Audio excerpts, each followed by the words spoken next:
6:45 a.m. on February 14th, 1950.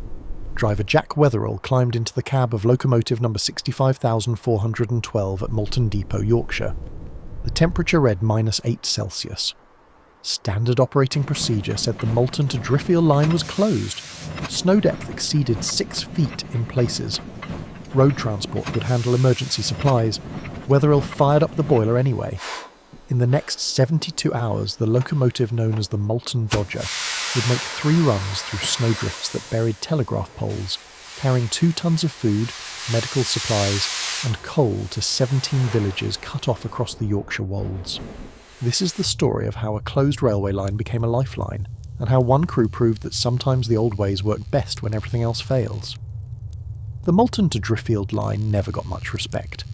23 miles of single track winding across the Yorkshire wolds, opened in 1853 by the Moulton and Driffield Junction Railway Company. Local farmers used it. Small market towns depended on it. But by 1950, British Railways had already marked it for closure. Passenger service had ended in 1948. Freight ran twice weekly. Maybe. They called the regular locomotive the Dodger, not because it dodged anything, because it was never quite where the timetable said it should be. Wetherill knew every gradient, every cutting, every exposed stretch of that line. 42 years old, 23 years with the railway. He'd driven the Dodger since 1946, when he came back from North Africa with a limp and a job waiting at Moulton Shed. His fireman, Tom Ackroyd, was 19, too young for the war, just old enough for this. The winter of 1949 to 1950 hit Yorkshire hard. Not like 47. Nothing would ever be like 47, but hard enough. Snow started falling on January 28th. It kept falling. By February 10th, the wolds were buried under drifts measuring 15 to 20 feet deep in the valleys and cuttings. The A64 road from York to Scarborough was impassable. The B1252 from Moulton to Driffield disappeared completely under snow. Buses stopped running on February 9th. The mail van made it through once on February 11th, then gave up. By February 13th, 17 villages across the wolds were completely isolated. No deliveries, no supplies, no communication except the telephone line still working in some places. The villages weren't large: Sledmere, Wetwang, Garton-on-the-Wolds, Fridaythorpe, places with populations between 200 and 500, farming communities. They had cellars with preserved food, coal stores. They'd survive. But elderly residents needed medicine. Infants needed milk powder. Everyone needed bread because the local baker in Sledmere had run out of flour on February 12th. The Rural District Council met in Moulton on February 13th. Emergency meeting. Someone suggested dropping supplies by air. The RAF station at Driffield had helicopters, except the helicopters were grounded. Visibility 0 in the snow. Someone suggested organising a tractor convoy, except the tractors were already stuck trying to dig out farm buildings. Then Councillor Arthur Braithwaite said something nobody expected. What about the railway? Silence. The railway was closed. The railway had 6-foot snowdrifts across the line. The railway was scheduled for permanent closure anyway. Braithwaite kept talking. The Dodger got through in 47, made it all the way to Driffield in March when nothing else moved. Nobody had documentation of that run, but people remembered. Wetherill had driven it, smashed through drifts near Burdale that measured 12 feet, delivered coal to Driffield when the town was down to 3 days of fuel. The council voted. Unanimous. Ask British Railways if they'd authorise an emergency run. British Railways said no. Too dangerous. Line not maintained for winter service. Liability concerns. What if the locomotive derailed? What if the crew got stranded? What if the boiler failed in sub-zero temperatures 20 miles from help? The council asked again. Pointed out that people needed medicine, that infants needed food, that 17 villages were completely cut off. British Railways Eastern Region sent a telegram on February 13th at 4:30 p.m.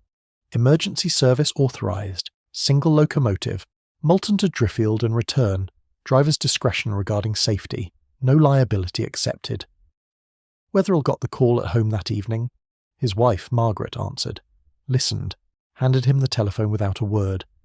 Jack, it's the shed foreman. Council wants a run to Driffield tomorrow morning. I told them you'd do it.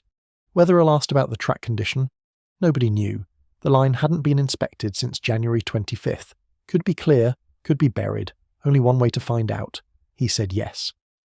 They spent February 13th evening loading the Dodger. The locomotive was a Class J27, built in 1923 by the North Eastern Railway. 060 wheel arrangement, 3 cylinders, tractive effort 18,500 pounds. Not the newest, not the fastest, but reliable, heavy enough to push through obstacles, simple enough to repair if something broke.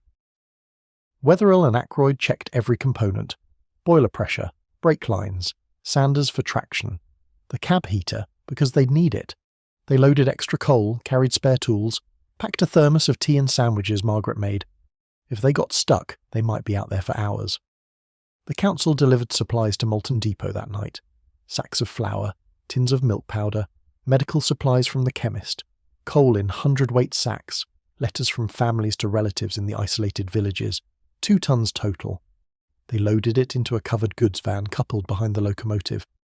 At 6:15 a.m. on February 14th, Wetherill walked around the Dodger one final time. Check the coupling, check the van's brakes, check the sky. Still snowing, not heavily, but steady. Visibility maybe 400 yards. Ackroyd climbed into the cab, 19 years old, first real test. He'd been asking questions all night. What if they hit a drift they couldn't push through? What if the line was blocked by a fallen tree? What if they ran out of coal before reaching Driffield? Wetherill gave him the same answer each time. We'll manage. 6:45 a.m. Wetherill opened the regulator. The Dodger moved forward. Slow, steady. Out of Moulton Depot, through the goods yard onto the main line. Ackroyd shoveled coal. The firebox glowed orange. Steam pressure climbed to 180 pounds per square inch. The first 3 miles were clear. The line ran through relatively flat countryside near Moulton, protected by embankments and hedgerows. Snow covered the track, but only a few inches deep. The Dodger pushed through it easily, throwing white spray to both sides. Then they reached the first cutting at Setrington. The cutting ran for half a mile, 12 feet deep, dead straight through a low hill. Snow had drifted in from both sides. The drift at the entrance measured 8 feet high, completely blocking the track. Standard procedure said stop, assess, maybe reverse, and try to build up speed for a run at it. Wetherill didn't stop. He opened the regulator fully.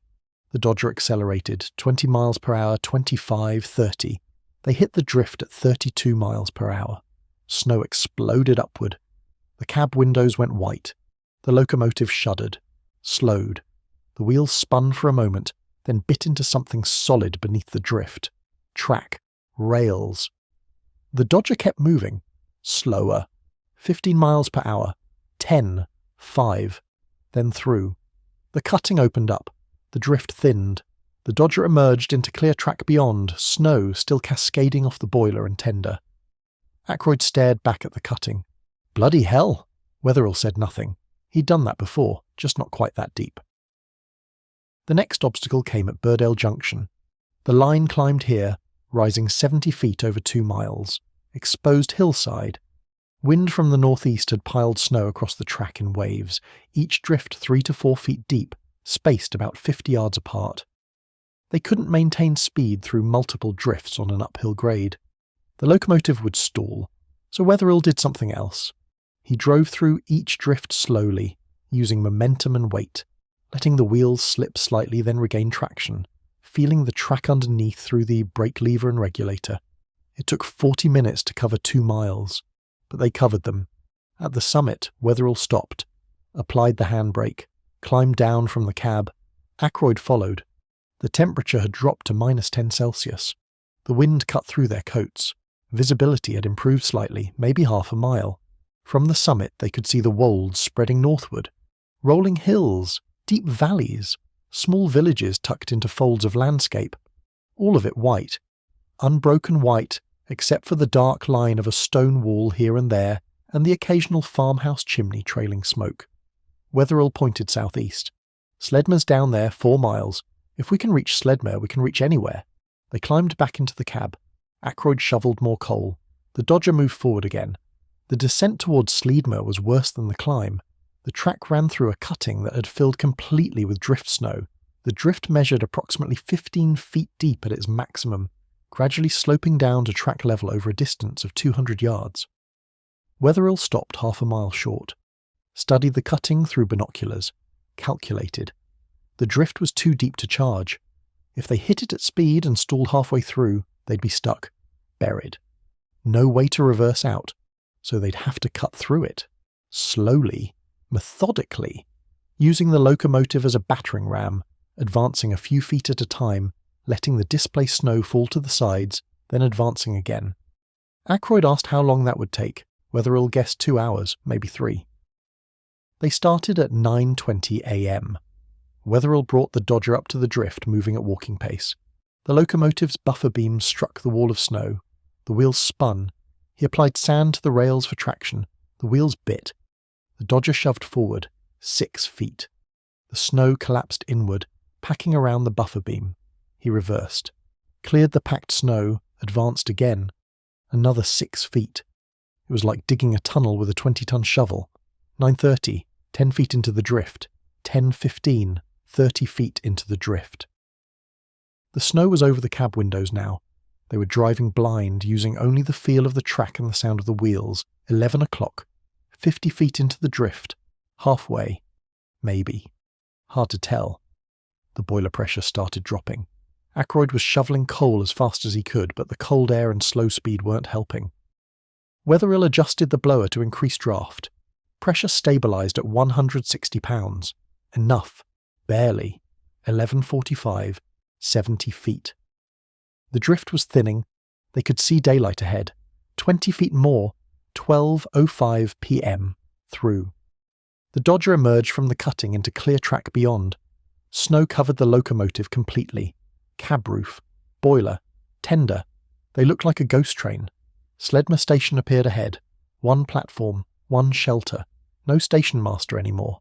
The building had been closed since 1948, but 50 people were waiting on the platform. They'd heard the Dodger coming. The sound of the locomotive carried across the silent, snow-covered wolds for miles. People had walked from the village, half a mile through drifts, to see if it was real. Wetherill stopped at the platform, climbed down. His legs nearly gave out. 3.5 hours of constant tension, constant calculation, constant physical strain from operating the controls. The village doctor was there, Dr. Robert Finch, 68 years old. He'd been running low on insulin for a diabetic patient and morphine for a farmer with a broken leg. The supplies were in the goods van. Wetherill and Ackroyd unloaded them first, then flour, milk powder, coal, letters. The villagers formed a chain, passing the supplies hand to hand from the van to wagons and sledges they'd brought. Dr. Finch shook Wetherill's hand. We weren't sure anyone was coming. Wetherill nodded toward the Dodger. Neither were we.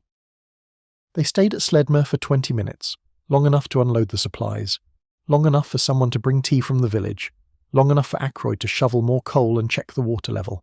Then they continued east, Garton on the Wolds, Wetwang, Fridythorpe, the same scene at each station. People waiting, supplies unloaded, quiet gratitude. The Dodger kept moving. They reached Driffield at 4:30 p.m, 9 hours and 45 minutes for a journey that normally took 90 minutes. The Driffield station master, Harold Kemp, was waiting with hot soup and a telegram from the Rural District Council. Return when ready, additional supplies prepared, well done. They rested for an hour, refilled the water tanks, took on more coal, ate the soup. Wetherill checked every component of the Dodger again. The locomotive had performed perfectly. No failures, no problems, just hard, relentless work. 5:30 p.m. They departed Driffield for the return journey. The goods van was empty now except for return mail and a few passengers. 3 people who'd been stranded in Driffield since February 9th, trying to get home to villages along the line. The return trip was faster. They'd broken the drifts on the outbound run. The track was clearer. They made Sledmer by 7:15 p.m. Garton by 8:05, Birdale by 9:20. They rolled into Moulton Depot at 10:35 p.m, 15 hours and 50 minutes since departure. The shed foreman was waiting. So was Councillor Braithwaite. So were about 30 other people who'd heard what the Dodger had accomplished. Wetherill climbed down from the cab. He could barely stand. Ackroyd looked ready to collapse, but they'd done it. 17 villages supplied, 3 stranded passengers returned, 0 failures, 0 injuries. Braithwaite asked if they could make another run. More villagers needed supplies. The snow wasn't stopping, the roads were still impassable. Wetherill looked at the Dodger, then at Ackroyd. The young fireman nodded. "Tomorrow," Wetherill said. "Same time." They made that run on February 15th, and another on February 17th. Each time the drifts were deeper. Each time it took longer. Each time they got through. The third run almost ended differently. At the Settrington cutting, a drift had built up overnight to 12 feet high. They hit it at full speed. The Dodger punched through the first 8 feet, then stopped. Dead. Buried up to the smoke box in compacted snow. They were stuck for 4 hours. Wetherill and Ackroyd climbed out and dug. Used shovels from the toolkit. Cleared snow from around the wheels. Cleared the track ahead for 50 feet. Got back in the cab. Reversed 20 feet. Tried again. Failed. Repeated the process. Finally, on the fourth attempt, the Dodger broke free and continued. By February 20th, the weather started improving. The snow stopped. Temperatures rose slightly. The main roads began to reopen. Tractor convoys reached some of the isolated villages. The emergency was easing. The Dodger made its final supply run on February 22nd. After that, regular road transport resumed. The crisis was over. British Railways sent an official commendation to Wetherill and Ackroyd on March 3rd. The letter praised their dedication and skill in maintaining essential services under extreme conditions. It was filed at Moulton Depot and forgotten. The Moulton to Driffield line closed permanently in June 1958, 8 years after the emergency runs. The official reason was declining freight traffic and operational costs. The track was lifted in 1959. Today, sections of the route are walking paths. Some cuttings remain, filled with trees now instead of snow. Jack Wetherill retired from British Railways in 1967, 40 years of service. He never talked much about the emergency runs. When people asked, he'd say they did what needed doing. The locomotive did the real work. Tom Ackroyd became a driver himself in 1955, worked the East Coast Main Line for 30 years. He kept a photograph in his cab. The Dodger at Sledmer Station on February 14, 1950, covered in snow, with villagers unloading supplies. Somebody had taken it. He never knew who. The Dodger, locomotive number 65,412, was withdrawn from service in 1961 and scrapped. No preservation, no museum, just another obsolete engine at the end of its working life. But for 72 hours in February 1950, it was the only thing moving across the Yorkshire wolds, the only connection between isolated villages and the outside world, the only proof that sometimes the old ways, the simple ways, the ways that conventional wisdom says won't work, are exactly what you need when everything else fails. The railway was already dying when Jack Wetherill fired up the Dodger that morning. The line was marked for closure. The villagers were learning to live without it. Progress meant roads, not rails, buses, not trains. But when the roads failed, when the buses stopped, when modern transport couldn't move, there was still a locomotive and a driver who knew every mile of an obsolete branch line through the Yorkshire wolds. Standard procedure said the line was closed. Wetherill opened the regulator anyway.